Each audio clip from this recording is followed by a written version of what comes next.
What if the real monster of It, Welcome to Derry, wasn't Pennywise at all? Because in episode 8, The Black Spot, the series pulls back the curtain and reveals something far more terrifying than a shape-shifting clown hiding in the sewers. It reveals the truth about power, fear, and how far people are willing to go to control both. This episode doesn't just revisit one of the darkest moments in Derry's history, it redefines the entire season, flips the military storyline on its head, and delivers a twist that echoes one of the most famous comic book stories ever written. So let's break down everything that happened, what it means, and why this episode changes Welcome to Derry forever.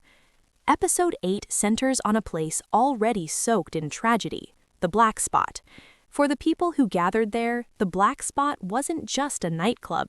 It was a sanctuary, a rare space of joy, music, and safety in a town poisoned by racism and violence.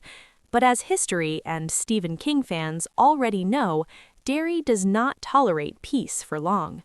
Fueled by hatred, a group of white supremacists sets the building on fire, trapping people inside and turning the celebration into a massacre.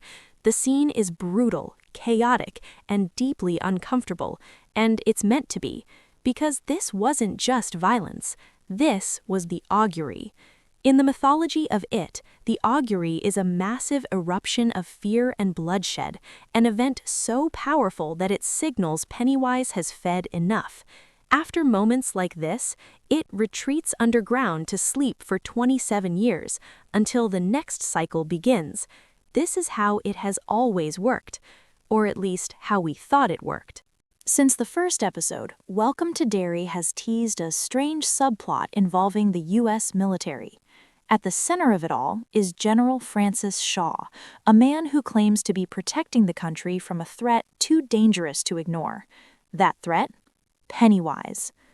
Shaw tells Major Leroy Hanlon that it is contained within Derry by 13 mysterious pillars, forged from the same comet that brought the creature to Earth.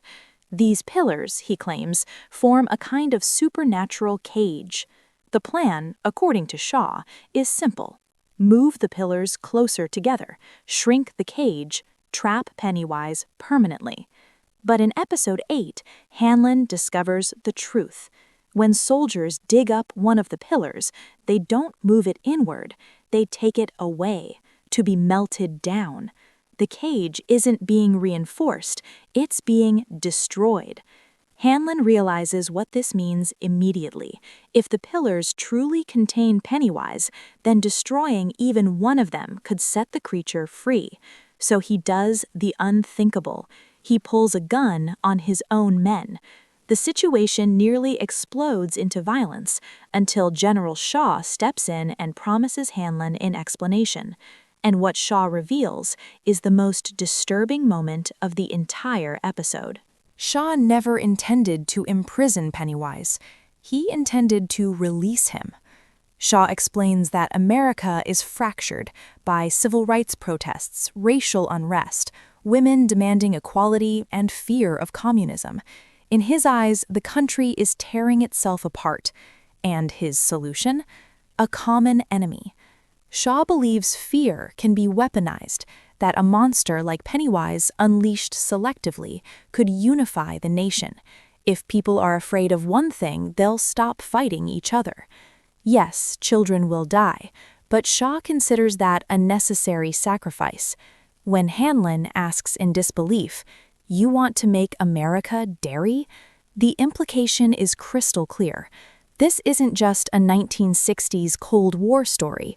It's a commentary on power, control, and how fear is used to manipulate society, then and now. Of course, Shaw was lying yet again. His speech was nothing more than a distraction. While Hanlon listens, the pillar is melted down completely, and deep beneath Derry, Pennywise awakens. Instead of sleeping for another 27 years, the creature rises early, crawling out of its grotesque nest of blood, bones, and corpses. And it doesn't strike randomly. Pennywise goes straight for Will Hanlon, Leroy's son. The message is cruelly personal. Will likely survive. History tells us that. He grows up to be the father of Mike Hanlon, one of the Losers Club. But someone else isn't so lucky. Rich Santos is killed. The cost of Shaw's experiment is immediate and irreversible. And this is where the episode takes an unexpected turn, because Shaw's plan is almost identical to Ozymandias's plan in Watchmen. In that story, a man decides the world needs a common enemy to prevent nuclear war. His solution? Fake an alien invasion, kill millions to unite humanity. Sound familiar? What makes this even stranger is that Watchmen already exists in the HBO ecosystem. Jovan Adipo starred in it. Writers from Watchmen worked on Welcome to Derry. This isn't an accident. But here's the difference. In Watchmen, the plan ultimately fails.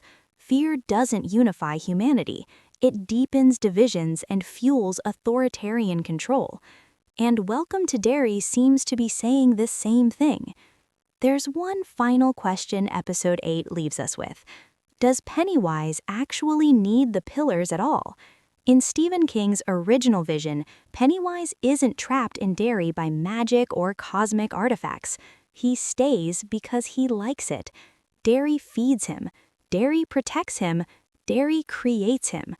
The true horror of IT has always been the idea that this could happen anywhere, in any town, if fear, hatred, and apathy are allowed to grow. By introducing the pillars, the show may be challenging that idea, or setting us up for a reveal that belief itself is the real prison. Episode 8, The Black Spot, isn't just another chapter in Welcome to Derry. It's the moment where the show declares what it's really about. Not monsters hiding in the dark, but people who believe fear is a tool. People who think control is worth any cost. And with only one episode left, one thing is certain. Pennywise is awake, the cycle is broken, and Derry is about to pay the price. As of now, HBO has not officially announced Season 2 of It Welcome to Derry, but all signs point toward the story continuing. While there's no formal renewal yet, Welcome to Derry was designed from the beginning as a multi-season anthology-style series, similar to American Horror Story, with each season exploring a different era of Derry's dark history. The creators have previously stated that the show is meant to dig into events only hinted at in Stephen King's novel, including other Pennywise cycles that happened long before the Losers Club.